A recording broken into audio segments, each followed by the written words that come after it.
there. Welcome back to educationcloset.com. My name is Susan Riley and I'll be your host today. And today we're going to be talking about process versus product. In education, and particularly in arts education, this is a huge topic. Much too big for a small video, but today we're going to look at the difference between the two and why it's really vital to use the arts within the classroom content areas to really address this subject well. The first thing I'd like you to do is actually just to think for a moment about what it is you value. That word value is such a small word with such a big variety of meanings to people. So just take a minute and think, what is it in this world that you value? For me, I value my family,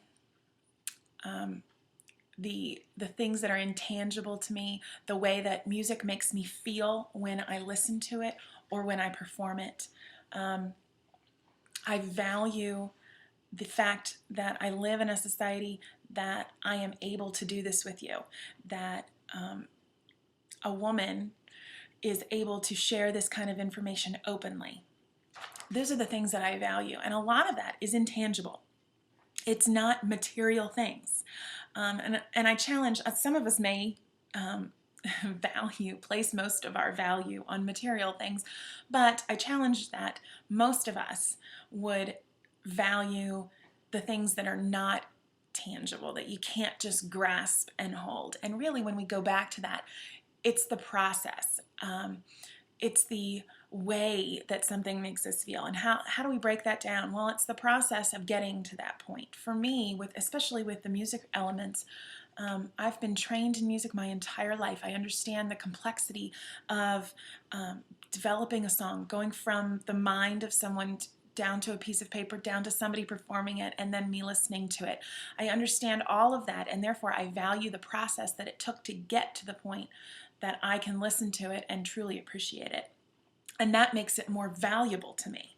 If it was simply a computer that randomly generated notes for me to listen to, I wouldn't place as much value on it. And if you think about it, that's where we tend to have different tastes in music. Whereas some people like Justin Bieber, others may enjoy a Mozart aria, and either or are good. It's dependent, therefore, on what you value, which is why the arts are so hard to assess, right? Because people's values are different. And so how you assess something aesthetically is so variable. And in education, we want so badly for everything to align and to be worth a certain amount of points. And if you didn't do this, you don't get the points. But unfortunately, in the 21st century, that is not reality.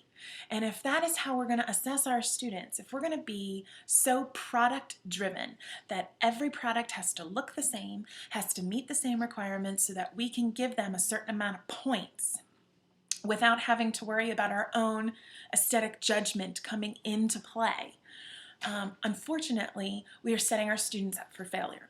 And we're setting ourselves up for failure because it's not a true representation of the value of something. You have to have aesthetic judgment involved. And so when we're looking at process versus product, the products are important.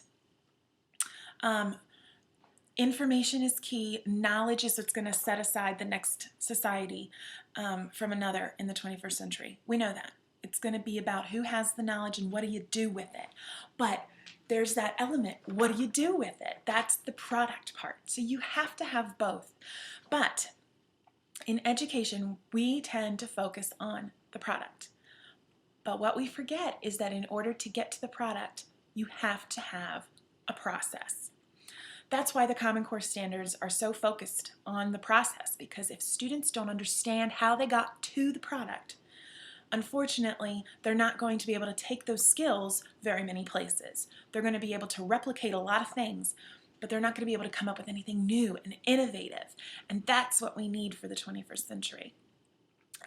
So when we look at process versus product, I know it's scary to focus on that process, but you need to take a moment to really think about how are we preparing our students for success? How are we setting them up for that? So look at the arts and how we work with the arts in our schools. We look at the process. We look at how did they learn the process of developing a song in their composition? Did they take that into mind when they developed it? Or did they just copy something else? If they took that into mind, then we give them a certain amount of points, but really that doesn't matter because the product that they produce is so much richer because they focused on the process. So I challenge you as an educator, if you are nervous about using process to help you in your assessments of students and in providing them with a way of receiving information, I challenge you to really change that focus. Take a unit, focus on the process, just one unit.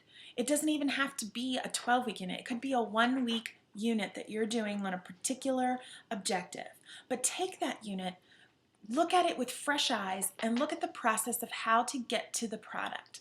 Then when you teach it, focus on that process. Break it down. Think about new ways that you could introduce it that might include a fine art, visual art. Maybe you want to introduce it with a piece of art that connects back to what you're working on. Or maybe you want to have students work on compositions in the style of something that happened at that period of time, if it's a history unit. Something. Challenge yourself to look at it in a new way with fresh eyes now that we're in the new year. And then spell out the product that you want students to create using that process. My bet is that when your students produce that product, it is going to be richer than anything that you have ever seen your students create because they now know how to do it and how to manipulate the process to create the product that they really want to create and not what somebody else created before them.